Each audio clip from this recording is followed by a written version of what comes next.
Had your head buried in the sand? Been living under a rock? If so, you're excused for not knowing the Commonwealth Games is coming to Birmingham. I can tell you my arrangements with Mrs. Olley do not involve such practices. However, I must say I am guilty of not knowing the full SP. So I thought a few facts and evaluation of what the Games means for good old Brum and Westside.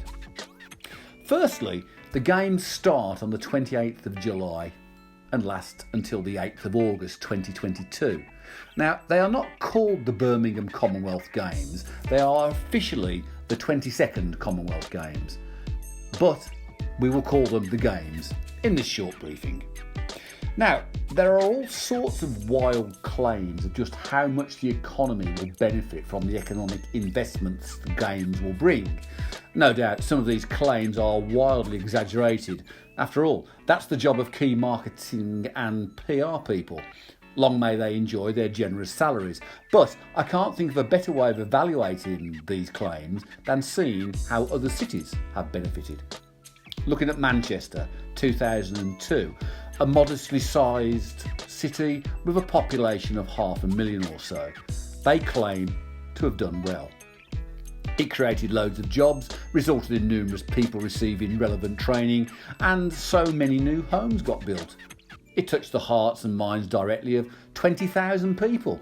Add the multipliers to that, and it was truly a momentous occasion in Mancunian life. Arguably, 20 odd years later, the Manchester Games still resonate. Glasgow, 2014. A large northern city, population just short of Birmingham's. They likewise saw long-term employment prospects rise. This because people actually got proper, meaningful jobs and/or training for jobs. Sure, there are no jobs nowadays around directly associated with the 2014 Games. However, thousands picked up work and training that to this day they have benefited from. Glasgow also got new homes and improvements to infrastructure. So, a win in Glasgow too.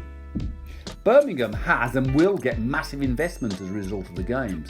We can't ignore the investment and improvements to Alexander Stadium alone, named after a Birchfield Harrier great, Mr. W.W. Alexandra. The improvements to the road network in Perry Barr, putting to one side the Perry Barr flyover, folly or fantastic argument, that's over the 30 odd million so far declared. Was that well spent or wasted? However, equally, of course, we can witness the housing development investment in Perry Barr. We haven't seen such a new housing development in years in Brum. The investment is not limited to the suburbs of Perry Barr. It's Birmingham centric, yes, but also across the West Midlands too. It's millions of millions invested into our region. It will bring lasting benefit and is well needed. For Westside, well, we are lucky enough to have as our neighbours the great and the good of the Games organising team, actually based on Broad Street.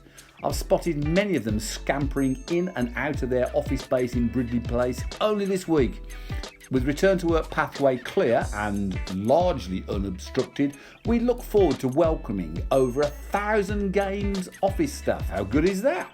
How many pints, pizzas and assorted visits to our local hospitality venues, theatres, cinemas, bowling alley, etc. will that be?